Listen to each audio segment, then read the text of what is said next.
Olá, era para ser o último prego no caixão do kirchnerismo, pelo menos este era o sonho do extravagante, autoritário e reacionário presidente que a Argentina elegeu em outubro de 2023 para acabar com a inflação e a corrupção, duas pragas que agora assolam o seu governo. Em vez do último prego no caixão do kirchnerismo, pode ser o primeiro prego no caixão do mileísmo. A Aliança Força Pátria, liderada pelo governador Axel Kicillof,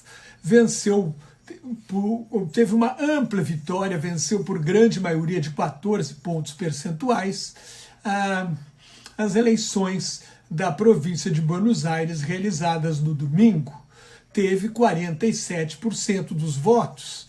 A coligação entre o Partido da Liberdade Avança do presidente Javier Milei e o a proposta republicana do ex-presidente Maurício Macri obtiveram pouco menos de 34% dos votos. Ficaram no segundo lugar distante. Javier Milei foi eleito presidente em outubro de 2023 com a promessa radical de acabar com a inflação, com cortes drásticos dos gastos públicos e na máquina do Estado. Durante a campanha, Milei se apresentava com uma motosserra que iria depenar os gastos públicos e os excessos da máquina pública. O governo agora nacionalizou as eleições na província de Buenos Aires, transformando-as num plebiscito sobre o governo nacional e perdeu a aposta. Os golpeados pela motosserra deram a resposta nas urnas. Como disse o jornalista Jorge Fontevecchia, do jornal Perfil, se as eleições bonaerenses são a mãe de todas as batalhas, porque votam mais de 40% dos argentinos, o governo sofreu ontem a mãe de todas as derrotas, que pode ter um efeito dominó nas eleições parlamentares nacionais do mês que vem. Antes de Milei, no desastroso governo peronista de Alberto Fernandes, a inflação chegou a 142,7% ao mês. Caiu agora em julho para 36% ao mês, não ao ano, perdão, de 142,7% ao ano, antes da posse de Milei, em 10 de dezembro de 2023, para 36,6% agora em julho, mas os preços voltaram a apresentar uma tendência de alta por causa da desvalorização do peso. A inflação ficou em 1,9% em julho, mas a expectativa para o índice de agosto, que ainda não foi divulgado, é de que fique acima de 2%. Essa queda forte na inflação desde o início do governo, garante a popularidade do presidente, mas ele quebrou a promessa de não interferir nos mercados, inclusive no mercado de câmbio, ao comprar dólares para conter a alta de preços, tendo em vista as eleições legislativas de meio de mandato marcadas para 26 de outubro.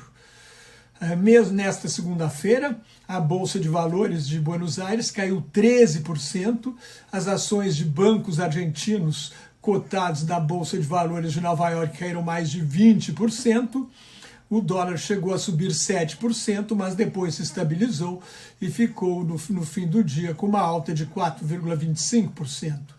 Milei e o ministro da Economia, Luiz Caputo, receberam na Casa Rosada o presidente do Banco Interamericano de Desenvolvimento, o BID, Ilan Goldfein, ex-presidente do Banco Central do Brasil. Goldfein prometeu manter o apoio à recuperação da economia argentina. Em abril, o BID havia anunciado um empréstimo de 10 bilhões de dólares nos próximos 3 anos, que ainda não saiu. Goldfein declarou que o BID está comprometido a apoiar o programa econômico da Argentina, trabalhando estreitamente com o FMI, o Fundo Monetário Internacional, e o Banco Mundial. E nós não só estamos nos coordenando com o governo, estamos implementando medidas chaves para manter e fortalecer o ajuste fiscal alcançado pelo governo Javier Milei, ao mesmo tempo em que promovemos que promovemos o desenvolvimento liderado pelo setor privado. Isso foi o que disse Ilan Goldfein no final da reunião na Casa Rosada. O objetivo é evitar uma corrida cambial para vender pesos e comprar dólares, que poderia provocar o colapso de todo o programa econômico do governo Javier Milei. Se ele mantiver a política da motosserra, isso pode desgastar o governo ainda mais politicamente e tornar o programa de recuperação para o ajuste fiscal insustentável. Em Nova York, o banco Morgan Stanley retirou a recomendação na compra de bônus da dívida pública argentina, que caíram 8% nesta segunda-feira. O banco observou que o forte revés eleitoral aumenta a probabilidade de um cenário negativo, projeta uma queda no valor dos bônus e considera razoável. Assim, o banco considera razoável esperar uma depreciação adicional da moeda argentina. O governo não se rendeu, não indicou nenhuma mudança política substantiva capaz de contornar a crise. 1h17 depois do anúncio da vitória peronista, o ministro da Economia escreveu numa rede social: nada vai mudar na economia, nem no ajuste fiscal, nem na política monetária, nem no câmbio. A vitória dá uma trégua ao kirchnerismo, à luta interna do kirchnerismo, onde o grande vencedor das eleições, o governador de Buenos Aires, Axel Kicillof, que desde já é um forte candidato da oposição à eleição presidencial de 2027, Kicillof está às turras com a ex-presidente Cristina Kirchner, de quem foi ministro da Economia, e com o filho dela, Máximo Kirchner, considerado uma das figuras políticas mais odiadas da Argentina. Em prisão domiciliar, depois de ser condenada a 6 anos de cadeia por corrupção, Cristina festejou nas redes sociais. Mas talvez o fator mais importante na derrota do governo Milei seja o escândalo de corrupção envolvendo a irmã do presidente. Karina Milei chefiou a campanha presidencial do irmão, é secretária-geral da presidência e considerada a figura política mais importante do país, depois do presidente, que a chama de chefe, assim no masculino. É Karina que organiza a agenda do presidente e que decide quem tem acesso a ele. Em 19 de agosto, gravações de som atribuídas a Diego Spagnuolo, ex-diretor da Agência Nacional para Deficientes, ANDIS, revelaram o esquema de propinas na compra de medicamentos para os deficientes. Para fazer contratos com o Estado, os laboratórios deveriam pagar 8% a mais para uma drogaria chamada Suíço-Argentina, 3% iriam para Karina Milei. O ex-senador Eduardo Menem, irmão do ex-presidente Carlos Menem, aliado dos Milei, também seria beneficiado. O desvio de dinheiro público é estimado em 500 a 800 mil dólares por mês, algo entre 2 milhões e 700 mil e 4 milhões 340 mil reais. A Justiça Argentina ordenou uma investigação e buscas na Andes em propriedades da Suíço-Argentina. Mais de 266 mil dólares em espécie foram encontrados na casa de um dos donos da drogaria suspeita.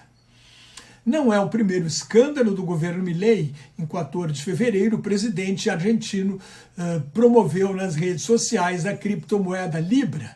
Muitos investidores acreditaram na aposta, a cotação da moeda subiu e em seguida desabou.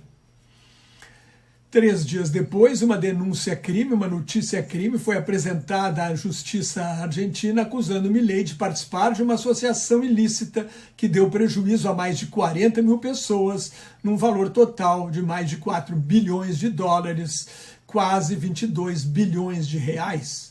O presidente alega que recomendou a criptomoeda como um cidadão comum, como se fosse possível separar o cidadão Milei do presidente Milei. Foi um forte abalo na credibilidade do presidente, na credibilidade de Milei como presidente e como economista. Agora a situação é muito pior porque envolve corrupção. Milei se elegeu com o discurso da antipolítica, prometendo acabar com a casta, uma suposta casta de política que parasitaria a Argentina. Mas a solução para a crise atual foi formar uma mesa política nacional com Karina Milei, Guillermo Francos, Patrícia Bullrich, Santiago Caputo, Martim Menem e Manuela Adorni, os mesmos assessores de sempre. Milei também prometeu iniciar um diálogo nacional com os governadores. No seu pior momento, o governo Milei vai enfrentar as eleições de meio de mandato, em 26 de outubro, quando serão renovadas a metade da Câmara e 1/3 das cadeiras do Senado. Se perder de novo, Milei, que já não tem maioria no Congresso, terá grande dificuldade de aprovar seus projetos nos últimos 2 anos de governo. Se você gostou, assine meu canal no YouTube, leia o meu blog Globalização em Crise, me siga no Instagram, no Threads, no LinkedIn, no Substack e no Facebook, onde colaboro com o Grupo Quarentena News. Muito obrigado pela sua atenção. Até mais. Tchau.